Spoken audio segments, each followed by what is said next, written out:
जय जय राम। सादर नमन।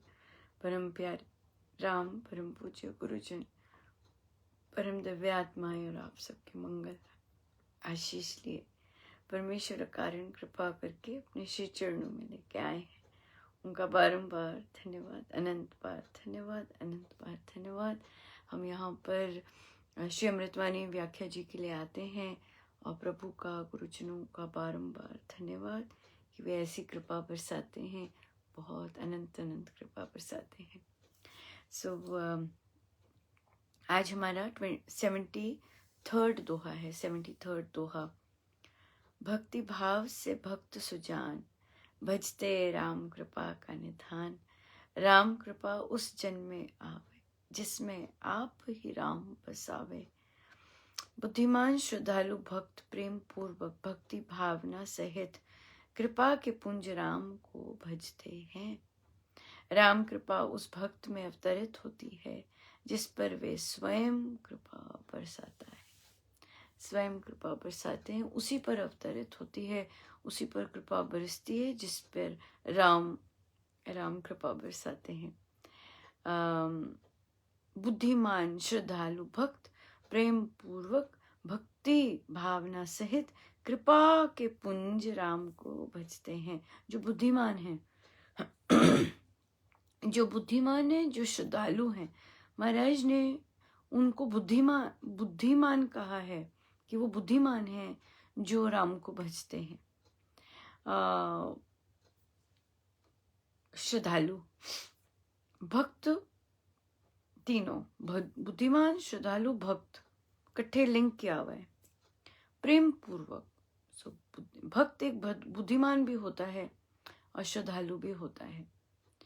बुद्धिमान इसलिए क्योंकि वे परिस्थितियों से परेशान होने की बजाय राम की ओर देखता है कि राम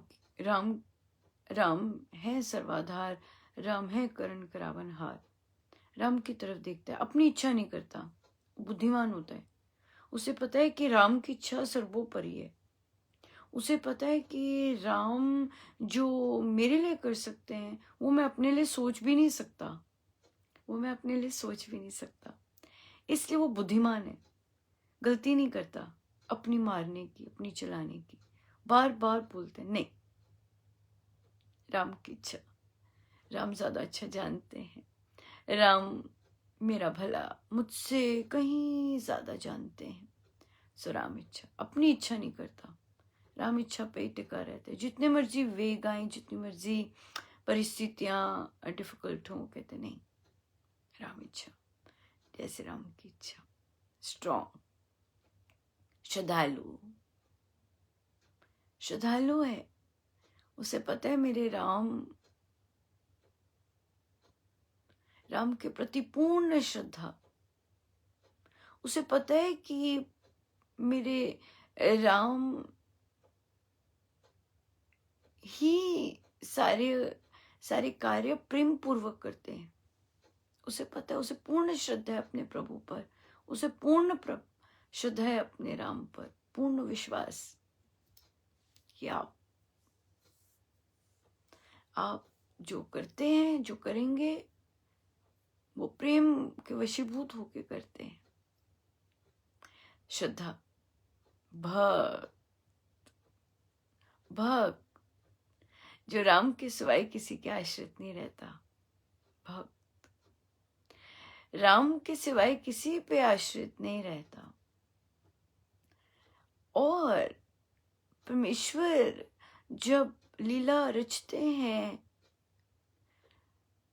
क्योंकि संसार है, समाज है, आपको रहना है, आपको अगर राम अपने काज करवा रहे हैं तो वह जानता है राम ही आएंगे किसी ना किसी रूप में। राम ही आते हैं, राम के सिवाय कुछ नहीं। भक्त राम के सिवाय वो किसी का आश्रय नहीं लेता, उसे किसी आश्रय की वो देखता भी नहीं है। उसे केवल राम को ही अपना सर्वस्व मानता है, राम को ही अपना सर्वाधार मानता है, राम को ही अपना परम सहारा मानता है। भक्त भक्त भक्त। राम कृपा उस भक्त में अवतरित होती है जिस पर वे स्वयं कृपा बरसाते हैं। केवल राम को चाहना, प्रीति, केवल राम से प्रीति,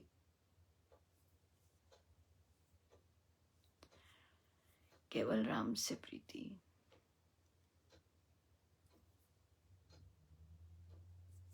वही वही सब कुछ करते हैं, वही, उन्होंने ही सारे द्वार खोलने हैं, उन्होंने ही सब कुछ करना है, उन्होंने ही सब कुछ करना है। क्योंकि अगर वे किसी रूप में आते हैं तब भी वही हैं, किसी भी रूप में आते हैं तब भी वही हैं, वही आए, एक ही आता है। वे स्वयं आते हैं, चाहे कोई मर्जी रूप अलग होता जाए, वे ही स्वयं आते हैं। वे ही अंदर से तड़प जगाते हैं, वही करते हैं सब कुछ। वही अंदर से चाहत, वही अंदर से चाहत करते हैं, हर चीज उनसे। और राम कृपा अवतरित, हर चीज तो उन्हीं से। राम पर राम की कृपा तो राम की इच्छा से ही होती है ना। पर कब होती है इच्छा? जब हम अपने गुरु की आज्ञा मानते हैं। गुरु की आज्ञा, हमारे गुरु ने कहा है जाप करना है, अगर हमारे गुरु ने कहा है राम को प्रमुखता देनी है, अगर हमारे गुरु ने कहा है राम को सहायक मानना है, अगर हमारे गुरु ने कहा है राम को अंग संग मानना है, तो हमने मानना है। महाराज कहते सफलता देखकर अपने कर्म नहीं करने, सफलता मिलेगी, सफलता को देखकर, एंड रिजल्ट देखकर कर्म नहीं करने, कर्म कर्म के लिए करने हैं। फिर महाराज कहते हैं कि सफलता तो मिल ही जाती है, सफलता तो मिल ही जाती है। इसलिए हमारा काम है जाप करना। अगर ये कहें कि ये भी राम की इच्छा से होता है, राम की इच्छा है तभी तो नाम मिला है, सिंपल। राम की इच्छा है तभी तो नाम मिला है। और गुरु आज्ञा है कि जितना जिस समय जैसे राम नाम ले सके लेना है, लेना, सिंपल बात है। राम की कृपा है तभी तो नामदान मिला है। नामदान देने वाले जो सदगुरु महाराज हैं, उनका आदेश है हर कार्य के साथ राम करना है। अगर हम राम नाम नहीं लेते तो गुरु की आज्ञा का अवज्ञा करते हैं। इसलिए हमें गुरु आज्ञा की अवज्ञा नहीं करनी है, गुरु आज्ञा की अवज्ञा नहीं करनी है। क्योंकि राम कृपा तो गुरु आज्ञा मानने से ही आएगी।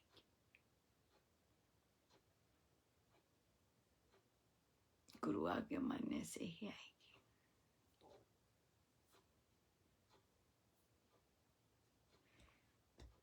सो माने हम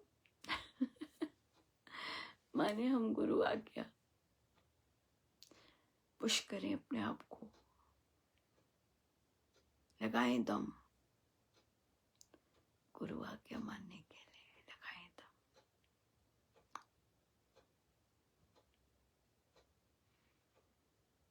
ऐसा लगाएं दम as if it's the last birth,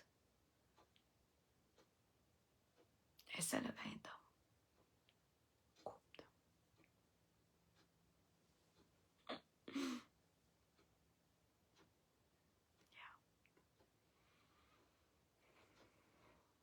आइए बैठे फिर अपने प्रभु के साथ,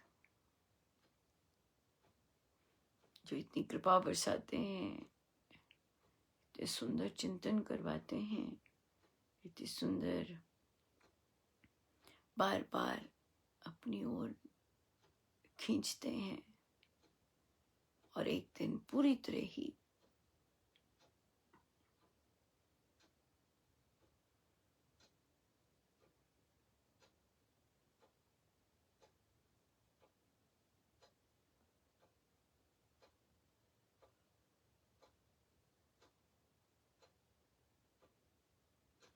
अपने प्रभु, अपने गुरुजनों के श्री चरणों में बारंबार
ध्यान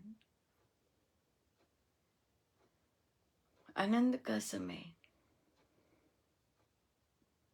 टेक्निकल फॉर्मेलिटी ऐसा समय नहीं। ध्यान अपने प्रभु के साथ बैठने का समय, शांति के साथ बैठने का समय, प्रेम के पास बैठने का समय, आनंद के पास बैठने का समय, निश्चिंतता के पास बैठने का समय। ये है ध्यान, जहाँ कुछ ना करना पड़े,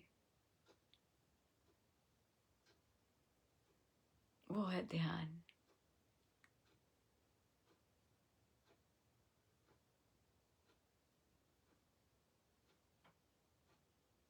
ध्यान सुनने का समय,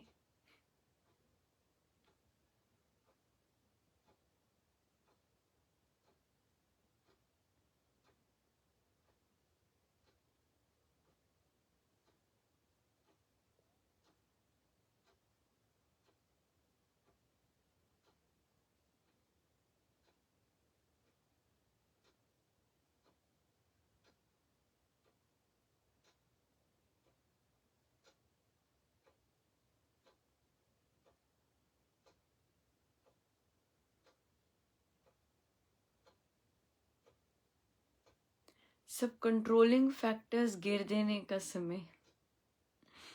I am not in control.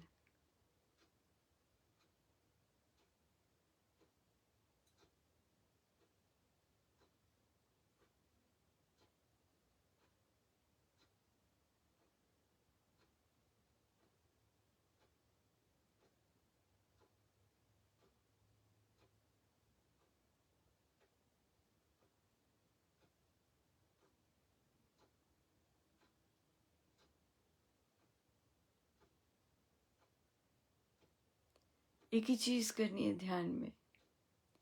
अगर परमेश्वर गुरुजनों का आह्वान करते हैं तो उन्हें इग्नोर नहीं करना।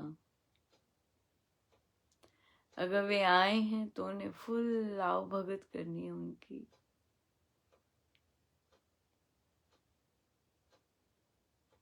Full complete.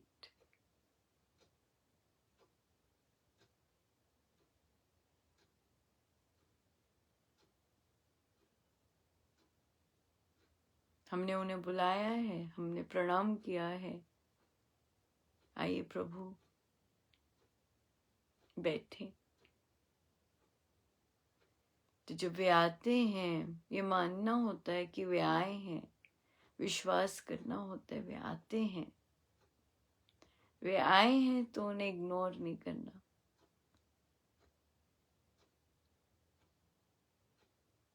वे निराकार देवादिदेव हैं। वे जिस रूप में भी आते हैं, वे पूर्ण अटेंशन अपनी देनी। हमें आओ भगत करनी बहुत सुंदर आती है। हम गेस्ट की आओ भगत बहुत सुंदर करते हैं। हमें अपने प्रभु की आओ भगत करनी है। जब वे आते हैं अपनी फुल अटेंशन देके कि आप पधारे हैं।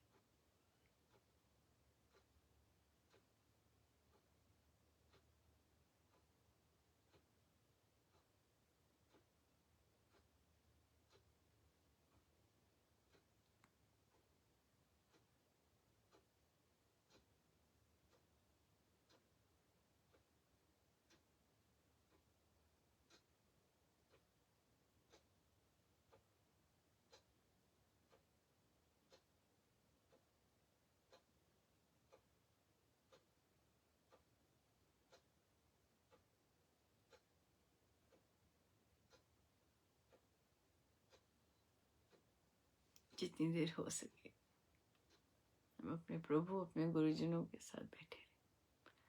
सब उनका, उन्हीं के श्री शिक्षकों। जय जय राम।